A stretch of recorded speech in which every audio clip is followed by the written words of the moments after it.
ឡូវអ្នកទាំងអស់គ្នាថ្ងៃនេះខ្ញុំនឹងលើកយករឿងស្នេហ៍កំពុងមកសម្រាប់ជូនអ្នកទាំងអស់គ្នាតាមរឿងដំបូងមានសម្រាប់ជាងបរិម្នាក់កំពុងឡើងចណ្ដាលចម្រងទៅបន្ទប់មួយក្នុងបន្ទប់នោះមានបរិម្នាក់កំពុងតែអង្គុយហូបអាហារកំពុងតែចាប់អាហារសងក៏លើសម្លេងកណ្ដឹងឡើងគាត់បាច់អារម្មណ៍ហូបលេងកើតហ្មងសម្លេងគោះទ្វារនៅតែបន្តបន្លឺឡើងបរិះដែលកំពុងអង្គុយញ៉ាំអាហារក៏បានងាកទៅមើលមាត់ទ្វារសូមអញ្ជើញឲ្យណាគ្នាយើងគាត់ឈ្មោះថាចុងថេអ៊ីជាបន្ទូបឋមរបស់យើងខ្ញុំខ្ជិលនិយាយដែរច្រើនដងពេកខ្ញុំមានអារម្មណ៍មិនស្រួលសោះតាំងពីលឺសម្រាប់ជើងដើរឡើងចណ្ដើរមកតែខ្ញុំមានអារម្មណ៍មិនស្រួលតាំងពីព្រឹកមកម្លេះជើងខ្ញុំតែងតែឈឺនៅពេលដែលមេឃភ្លៀងខ្ញុំមានអារម្មណ៍ថាថ្ងៃហ្នឹងពិតជាថ្ងៃសោយរបស់ខ្ញុំហើយតែជាជេអ៊ីមែនទេតែបើគាត់ជាជេអ៊ីមែនគាត់គួរតែបើកទ្វារចូលមកមិនមែនជួយកណ្ដឹងចឹងទេមើលទៅឯកសណ្ឋានប្រណិតខ្លាំងណាស់ហើយមានប្រាក់សញ្ញាបិទជាប់អាវទៀតបុរសនោះដោះមូសចេញរួចនិយាយទៅកាន់ថេថាខានជួបគ្នាយូរហើយតែសុខសប្បាយអត់ណាថេគិតក្នុងចិត្តថាចំមួយបានគាត់មកទីនេះចឹងហើយស្លៀកពាក់ឯកសណ្ឋានទៀតមានអារម្មណ៍អត់សូវស្រួលសោះហ្មងចឹងតើបានថ្ងៃហ្នឹងមានអារម្មណ៍ថាសោយម៉េះថេឆ្លើយថាហ្នឹងហើយខ្ញុំសុខសប្បាយដូចទាំងឃើញហ្នឹងហើយតើពូមករេវិញតាំងពេលណាអូពូតាមតែមកកាលពី2 ម៉ោងមុននៅព្រលានយន្តហោះហ្នឹងឯងលើកចុងក្រោយដែលថេបានជួបជាមួយពូឆាងអ៊ីនគឺនៅ3 ឆ្នាំមុនហើយនៅពេលនោះគឺមានរឿងរ៉ាវជាច្រើនបានកើតឡើងខ្ញុំប៊ីនឹងស្លាប់នៅពេលដែលត្រូវដោះគ្រាប់មីនចេញសម្លេងបរិមម្នាក់សួរទៅកាន់ថេអ៊ីថាចុងតើឯងធ្វើអីត្រង់ហ្នឹងមើលទៅដូចជាមិនសូវស្រួលសោះថេអ៊ីឆ្លើយទៅងាប់ហើយថានៅទីនេះមានមីនខ្ញុំប៊ីនឹងស្លាប់នៅពេលដែលសង្គ្រោះបន្ទាន់ពេលម្នាក់និយាយថាឆាប់ឡើងប្រញាប់ពិនិត្យមើលសម្ពាធឈាមរបស់អ្នកជំងឺពេលម្នាក់ទៀតឆ្លើយវិញថាសម្ពាធឈាមរបស់គាត់ធ្លាក់ចុះខ្លាំងណាស់បន្ទាប់មកក៏មានមនុស្សជាងរៃម្នាក់មកចូលចិត្តលេងសើចនឹងខ្ញុំទ្រាំមិនបានក៏វាយតែនឹងស្លាប់ហើយក្រោយមកខ្ញុំក៏ត្រូវបានគេបណ្តេញចេញពីជួរកងទ័ពការមកបច្ចុប្បន្នវិញថេនិយាយទៅកាន់ពូឆាងអ៊ីនថាពូគួរតែខំមកខ្ញុំមុនជេអ៊ីមិននៅទីនេះទេពូឆាងអ៊ីនសួរថាគេមិននៅចុះពេលណាគេមកវិញថេអ៊ីឆ្លើយវិញថាខ្ញុំមិនដឹងទេគាត់ចេញទៅ4 ថ្ងៃហើយពូឆាងអ៊ីនសួរទៀតថាចុះមានពិធីអីដើម្បីរកគេទេថេអ៊ីឆ្លើយទៅអត់ខ្វល់ថាជេអ៊ីដើរទៅណាមកណាមិនដែលមានអាណាដឹងផងពួកឯងគិតថាដើររកនឹងស្រួលមែនពូឆាងអ៊ីនគិតងើថាតើខ្ញុំគិតធ្វើយ៉ាងម៉េចដែរពូឆាងអ៊ីនក៏គាត់នឹកឃើញថាយើងរកអីញ៉ាំសិនហើយពូឃ្លានថេអ៊ីឆ្លើយទៅឲ្យថាខ្ញុំមានអីញ៉ាំហើយបើអញ្ចឹងពូមកញ៉ាំអីជាមួយខ្ញុំមកពេលពូឆាងអ៊ីនគាត់តាមមកដល់តុអាហារភ្លាមគាត់ចាប់ដើមមើលហើយគាត់និយាយថានឹងមិនមែនអាហារអីញ៉ាំ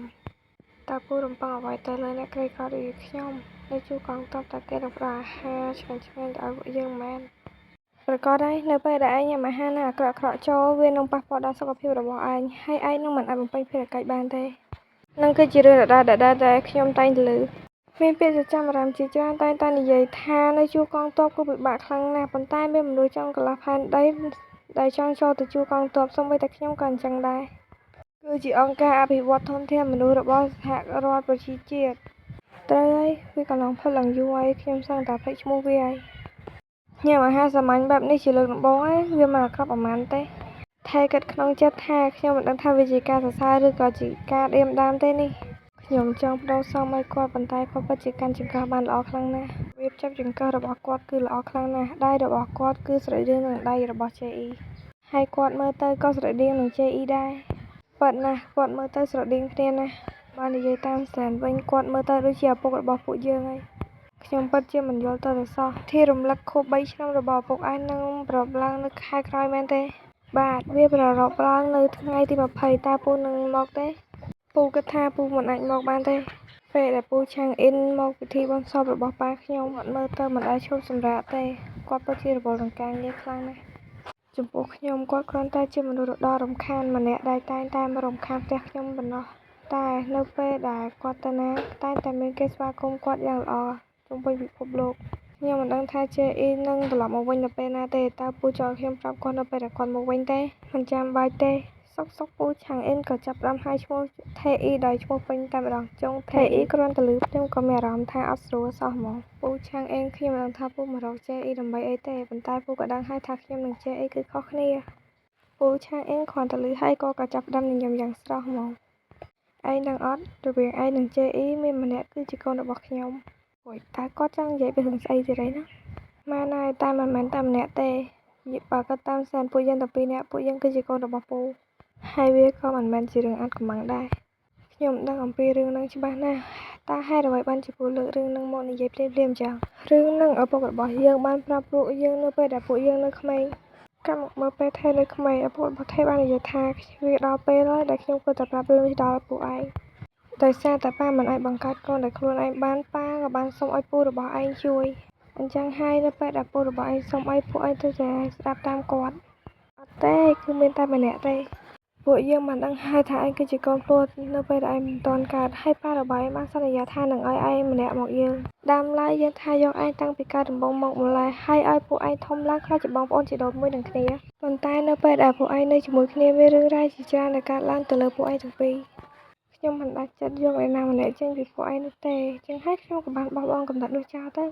ថេនិយាយថាគាត់តែងតែមកនិយាយរឿងមិនល្អនៅគ្រប់ពេលវេលានៅពេលនោះថេក៏បាននឹកឃើញដល់ពេលសម្ដីរបស់ឪពុកខ្លួនឪពុករបស់ថេបាននិយាយថានៅពេលវេលាមកដល់ឯងត្រូវតែស្ដាប់សម្ដីរបស់ពូរបស់ឯងហើយចាប់ទុកគាត់ដូចជាឪពុកម្នាក់ទៀតចុះថេគិតថាប៉ានិយាយថានៅពេលវេលាមកដល់តើ